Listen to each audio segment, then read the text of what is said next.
In the depths of an alien jungle, a lone human hunter, Dylan, discovers something he never expected. An alien woman trapped in one of his own snares. As she pleads for her life, terrified that he'll eat her, Dylan is stunned.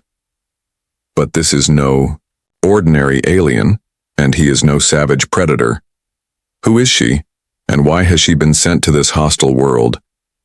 In a moment of unexpected compassion, their worlds collide, and an unlikely bond forms between the two, one that could change the fate of both their species forever. What happens next will leave you questioning everything you thought you knew about humanity and the universe. Stay tuned, because this is just the beginning. If you're new to the channel, don't forget to subscribe and like the video. Let us know where you're watching from. And now, let's jump into the story. If you're new here, then please subscribe this channel and show thumbs up by liking the video. Dylan Carter had grown accustomed to the stillness of the alien jungle. 3 years of solitary life on this distant world had sharpened his senses and made him a creature of the wild. The thick canopy above blocked out most of the sunlight, leaving the forest floor bathed in dappled light. He moved through the jungle with ease, his bare, muscular torso glistening with sweat as he checked the traps he had set the previous day. The humid climate and his constant physical activity made the heat almost unbearable, but it had become second nature to him. He was a man alone, far from the comforts of human civilization. His only companions were the creatures of this alien planet, and they were no more than food and occasional distractions. He had learned to live with the silence, to embrace the solitude. His days were spent hunting, gathering, and maintaining the traps that kept him alive. There was no rush, no hurry, only the quiet rhythm of survival. As he reached the last trap, on his route he heard something that made him freeze in his tracks. It wasn't the usual chittering of the local wildlife or the soft rustling of the jungle. This was something different. A voice. It was faint but unmistakable. A feminine voice, high-pitched and frantic. The words were foreign, an alien language he could not understand. But the tone was clear, fear, desperation. He crouched down, his instincts kicking in. This wasn't a predator. This wasn't part of the usual wildlife. Moving quietly, Dylan edged closer, keeping low to the ground. The underbrush was thick, but his practiced eyes pierced through it. As he neared the source of the voice, his heart skipped a beat. There, suspended in his trap about 2 meters off the ground, was a figure unlike any he had ever seen. It was a woman, or at least she appeared to be one. Her skin was a shimmering shade of violet, catching the soft, filtered sunlight that managed to pierce the dense canopy. Her long, straight hair cascaded around her like a waterfall of deep purple, and her eyes, oh, those eyes, were the color of honey, warm and mesmerizing. She wore a black bodysuit that seemed to cling to her body like a second skin. It was unlike anything Dylan had ever seen, interwoven like vines, pulsating with an almost living energy. For a moment, he stood there, utterly transfixed. The woman's gaze met his, and fear washed over her face. Her body stiffened, and she began to speak rapidly, her voice rising in panic. The words came in a melodious language that Dylan couldn't comprehend, but her tone left little doubt that she was in distress. She twisted in the trap, trying to free herself, but the more she struggled, the tighter the net seemed to grip her. "Please, please don't eat me." Her voice trembled as she suddenly switched to perfect English. Dylan blinked in surprise. Eat her? The thought hadn't even crossed his mind. He couldn't help himself. He laughed. It was a soft, amused laugh, not cruel, but one of genuine surprise. She looked at him, confusion spreading across her face. "Eat you? Is that what you think humans do?" he said, taking a few steps closer. The woman blinked again, her yellow eyes widening in disbelief. Her skin shimmered with an almost iridescent glow as she processed his words. "You're not going to eat me?" she asked, her voice softening with cautious hope. Dylan smiled and shook his head. "Not unless you happen to taste like chicken," he joked, though the words felt strange coming out of his mouth. He could see her tension ease just slightly. She still looked wary, but it was clear that the immediate fear of being devoured had subsided. He took another step forward and knelt beside the trap. "Hold still, I'll get you down," Dylan said, his voice gentle. Her eyes, still wide with uncertainty, stayed locked on his as he worked on the trap. The net had been designed to catch medium-sized prey, and he wasn't sure how well it would release. It had always worked for smaller creatures, but this situation was different. This was no animal. This was a sentient being, and something told him that he couldn't treat this encounter the same way he would with a wild animal. As Dylan carefully untangled the net, the woman watched him with a mix of curiosity and wariness. When the trap finally released, she fell into his arms. Her small frame was surprisingly light despite her height, and for a moment, they stayed like that, frozen in place. Dylan's heart raced, not from fear but from the unexpected intimacy of the moment. The alien woman's skin was soft and warm against his skin, and for some reason, he felt an undeniable connection. "Thank you," she said, her voice trembling. She seemed to be regaining her composure, her violet skin rippling with subtle hues as she straightened up. I didn't even see the trap until it was too late. I was running from a pack of thorn beasts." "Thorn beasts?" Dylan asked, his brow furrowing. "Those big predators with the spiky hides?" The woman nodded. "Yes, I didn't know where else to go. I thought I was done for." "Well, you're lucky you found my trap instead of them finding you," Dylan said, giving her a small grin. His expression softened when he saw her shaken state. "My cabin's not far from here," he continued. "You look like you could use some rest. Would you like to come with me for a while?" The woman hesitated for a moment, her yellow eyes studying him with a mixture of curiosity and caution. "You're nothing like what we were told about humans," she said finally, her voice quieter now. "We were taught that you were savage predators who would eat anything they could catch." Dylan chuckled softly, shaking his head. "Well, we're predators, in a sense, but we're also civilized. Most of us, anyway." "Come on, let's get you somewhere safe," he said, standing and motioning for her to follow. As they walked through the jungle toward his cabin, Dylan couldn't help but notice how gracefully the woman moved, despite her recent ordeal. Her violet skin shimmered in the dappled sunlight, creating an almost hypnotic effect as they walked. "My name's Dylan, by the way," he said, glancing at her. "What's yours?" The woman looked at him and smiled slightly, the tension easing from her features. "Azari," she said simply. "Well, Azari," Dylan said with a grin, "you're in for quite the adventure, because this place is full of surprises," and for the first time, Azari believed him. The walk to Dylan's cabin was long, but the jungle seemed to offer no real obstacles to him. Azari, though, found herself struggling to adjust to the terrain. The dense underbrush was unlike anything she had encountered back home, and the humid air clung to her skin in a way that was uncomfortable. But Dylan moved effortlessly through the jungle, his steps sure and purposeful, like someone who had made this environment his own. She couldn't help but marvel at his resilience. As they walked, she tried to make sense of everything. She had been raised on a planet where humans were viewed as little more than violent, unpredictable creatures. Her species, the Zinthar, had observed humans from afar, cataloging their behaviors and trying to understand their nature. The research had been largely negative. The humans were deemed primitive, wild, and dangerous, and it was common knowledge that they were known for their bloodlust and savage instincts. Azari had been sent on this mission as part of a team of xenoanthropologists to study humans firsthand and to prove, once and for all, that the research conducted by her people was accurate.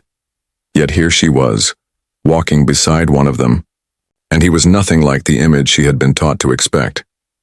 She had feared for her life when she first fell into his trap, convinced that he would eat her or worse. But now, with each passing step, she realized that her preconceived notions of humans were starting to crumble.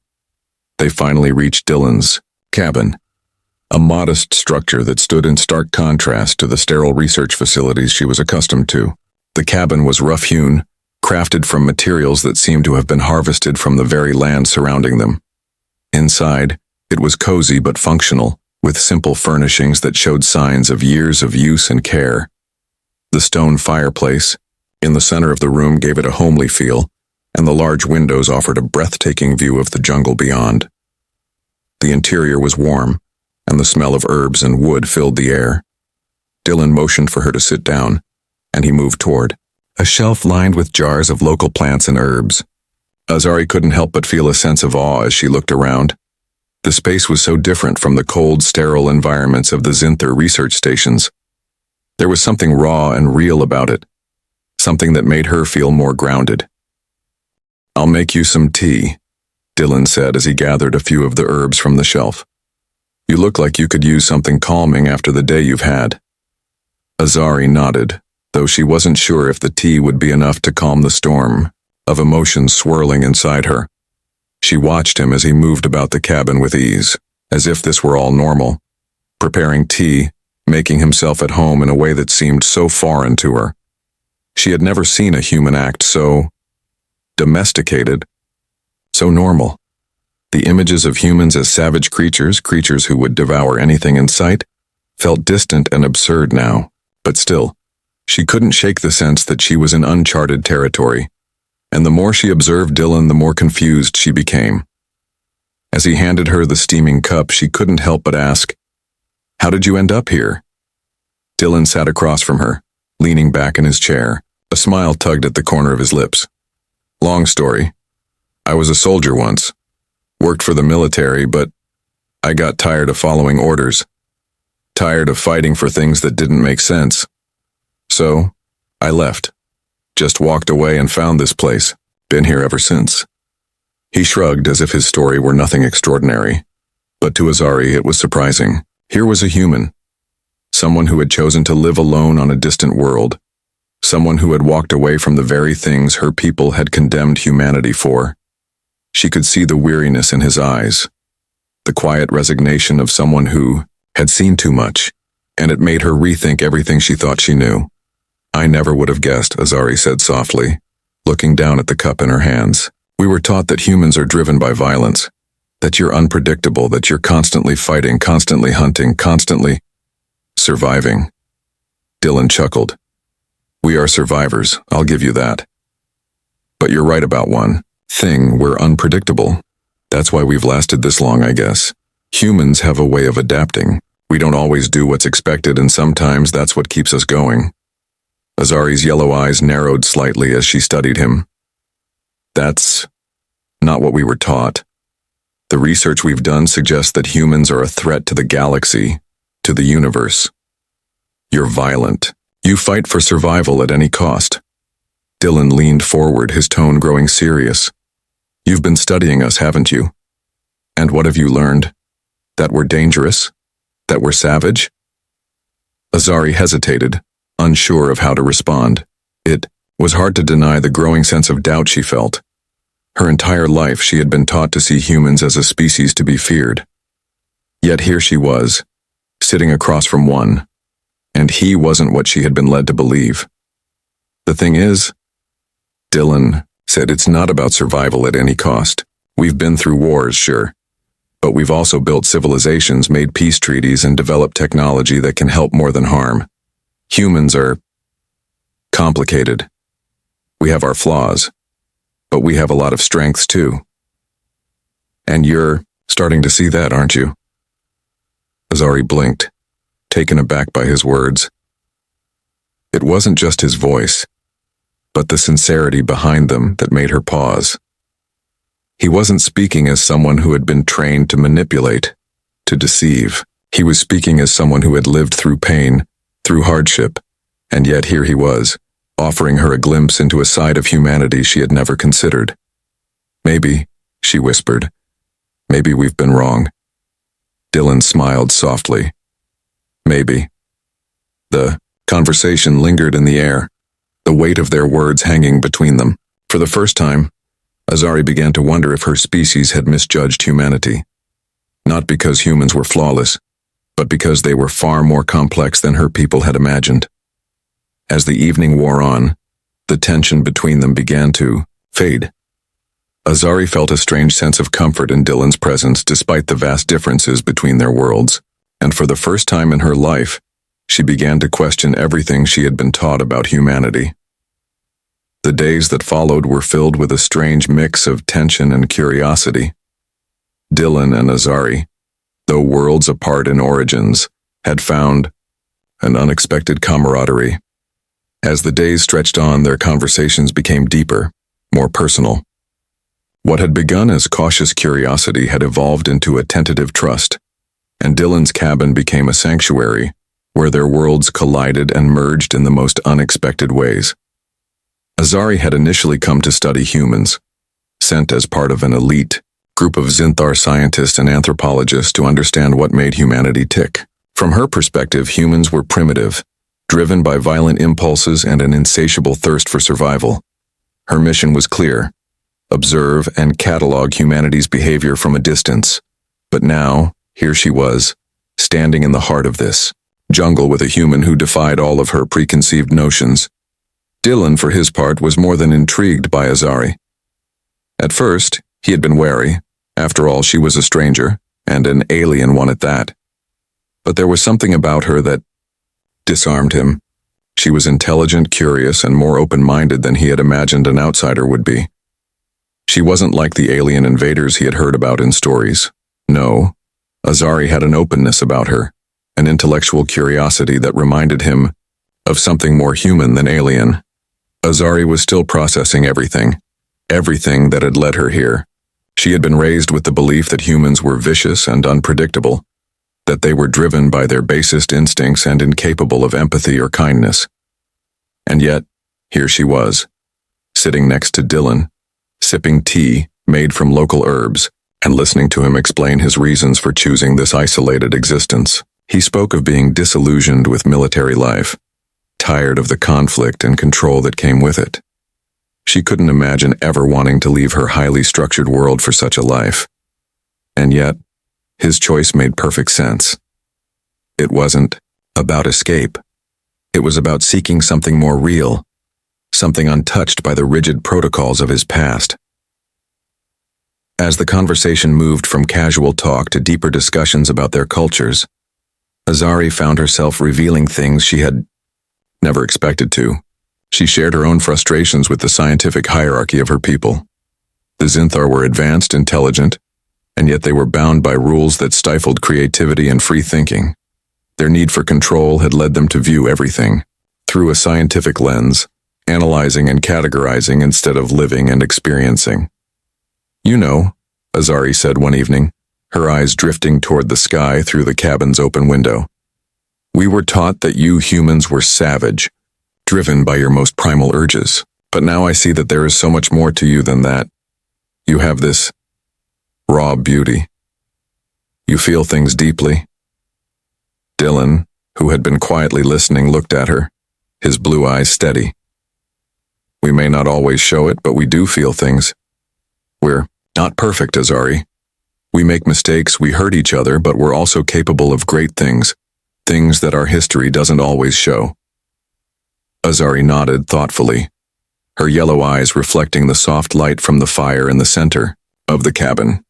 "I always thought you were a species that couldn't be trusted, that you would consume everything in your path, but now, with you, I see something different. You're not a predator, Dylan. Not in the way I was taught." Dylan smiled softly, the corners of his mouth lifting in a small grin. "I'll take that as a compliment." Over the next few days, their bond deepened further. Dylan began teaching Azari the ways of survival on the planet, showing her how to find food, how to track the movements of local creatures, and how to navigate through the dense jungle. Azari, in return, shared her knowledge of the stars, of her people's technologies, and of the great civilization that the Zinthar had built. Though they came from vastly different worlds, the two began to see how much they could learn from each other. One morning, while they were walking through the jungle, a sound broke their peaceful silence. A low growl echoed in the distance, followed by a shrill screech. Azari froze, her eyes scanning the underbrush for the source. Dylan's expression hardened as he reached for the knife strapped to his belt. "What is it?" Azari whispered, her voice tense. "Thorn beasts," Dylan replied, grimly. "We need to move quickly." He took her arm and pulled her along as they sprinted through the undergrowth, the growls of the creatures growing louder. Dylan had dealt with thorn beasts before. They were one of the deadliest predators on the planet, their spiked hides making them nearly impossible to kill. Azari, though, was unfamiliar with these creatures. She could feel her heart pounding in her chest as the sounds of pursuit grew closer. She had never experienced fear like this before, not even from her own species' threats. She could hear the creature's claws scraping the ground, and the anticipation of what was to come made her skin tingle with dread. But Dylan wasn't afraid. He moved with the precision of a trained hunter, leading her through the thick jungle like he had done 1,000 times before. She had never seen someone so at ease in such a chaotic environment. It was almost as if the jungle itself bent to his will. Eventually, they reached a clearing where Dylan had set up a series of snares. He quickly worked to adjust them, preparing for the creature's inevitable charge. Azari's breath came in short gasps, her violet skin a few shades darker from the exertion. She looked at Dylan, and for the first time she felt a strange sense of safety in his presence. "You're not like I imagined," Azari said, her voice shaky but sincere. "You're not just a survivor, you're a protector." Dylan paused, glancing over at her with a raised eyebrow. "It's my job to keep us safe. That's what we do, right?" Azari nodded slowly, her eyes softening. "Maybe we all need someone to keep us safe." For the first time, she wasn't just an observer of humanity. She wasn't just studying Dylan. She was beginning to understand him, to see the depth of who he was. She could see the kindness in his actions, the strength in his silence. He wasn't a predator. He wasn't a cold, calculating killer. He was a man with a purpose, someone who had chosen to live on this alien world not just to survive, but to find something more. And in that moment, Azari realized that she had been wrong about humans. Perhaps she hadn't come here just to study them. Perhaps she had come here to learn from them. As the thorn beasts were driven away by the traps Dylan had set, the jungle returned to its peaceful rhythm. The threat was gone, but Azari's heart still raced, not from fear, but from a newfound respect for the human who had saved her life. She couldn't deny it any longer. Her feelings for Dylan had changed. What had started as an academic curiosity had evolved into something much more personal. And as they made their way back to the cabin, Azari couldn't help but wonder what this unlikely alliance would become. As the days passed, the jungle began to feel less like an alien world and more like home to Azari. With Dylan by her side, she found herself growing more comfortable with the strange rhythms of the planet. She had come here as a researcher, armed with the knowledge and expectations of her people, ready to catalog humanity's flaws. But now, as she worked alongside Dylan, she realized that she had been seeing humans through the wrong lens. Dylan wasn't the savage predator she had been taught to fear. He was something more, a complex, multifaceted individual who had chosen a life outside the bounds of his civilization to seek peace, to find a different kind of existence. They had spent the last several weeks in each other's company, learning from one another. Dylan showed Azari how to survive in the jungle, how to read the signs of the land and the creatures that lived there. He taught her how to trap food, how to read the weather, and how to use the plants for medicinal purposes. In turn, Azari shared with him her knowledge of the stars and the advanced technologies of her people. She had never imagined that a human could have such an interest in her world's science, and his genuine curiosity touched her in ways she hadn't anticipated. One evening, as the sun dipped below the horizon, casting long shadows across the jungle floor, Azari sat by the fire, her fingers absent-mindedly tracing the rim of the cup in her hands. Dylan was chopping wood nearby, the rhythmic sound of his axe slicing through the air a steady background to their quiet evening. Azari had begun to realize just how much she had grown to care for him. What began as a professional curiosity, a mere observation of an alien species, had slowly transformed into something more profound. The more she learned about Dylan, the more she understood that humanity wasn't just the savage species she had been taught to study. It was a species capable of love, sacrifice, and even redemption. Dylan's willingness to open up to her, to trust her with his past and his experiences, had shattered the walls she had carefully built around herself. She looked up at him, the firelight reflecting in her amber eyes. He caught her gaze and smiled, a small but genuine smile that seemed to carry the weight of everything they had shared. "You've been awfully quiet tonight," Dylan said, lowering the axe and walking over, to sit beside her. "Something on your mind?" Azari hesitated. There were so many things she wanted to say, so many thoughts and emotions swirling inside her, but where could she even begin? The idea that a human had opened her heart so completely seemed absurd, yet it was undeniable. She had never felt this kind of connection before, not even with those of her own kind. "I've been thinking," Azari began, her voice soft but steady. "I never imagined I'd be here sitting next to a human, let alone feeling this way." Dylan's brow furrowed in curiosity. "This way? How do you mean?" Azari turned to face him, her expression earnest. "When I first arrived, I thought you were just another species to be studied, catalogued, and analyzed. I was sent here to observe your behaviors, your instincts.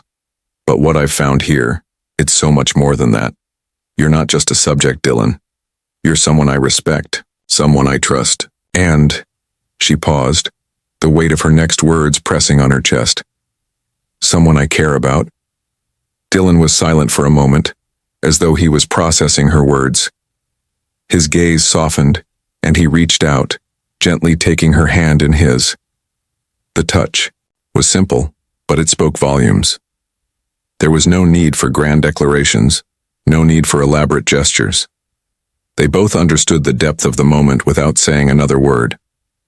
"You're not so bad yourself," Dylan replied with a half smile, his thumb brushing the back of her hand. "I wasn't expecting to find someone like you out here either.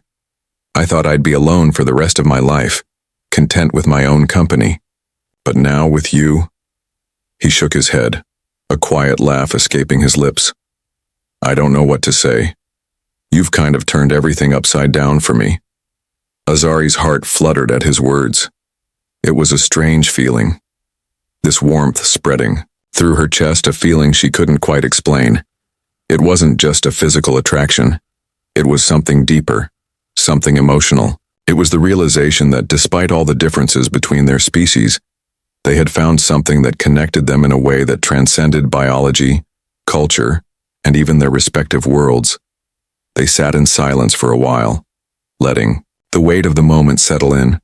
The crackling of the fire, the chirping of distant creatures in the jungle, and the steady rhythm of Dylan's breathing filled the space between them. For the first time in Azari's life, she felt completely at peace, as though the universe had finally aligned in a way that made sense. As the night grew darker, Dylan stood and stretched. "I'm going to go check on the traps again," he said, glancing at Azari. "Want to come with me?" Azari nodded, rising from the ground. "I'd like that." They left the cabin together, moving into the depths of the jungle. The moonlight filtered through the canopy, casting an ethereal glow on the path ahead. As they walked side by side, the bond between them felt stronger than ever.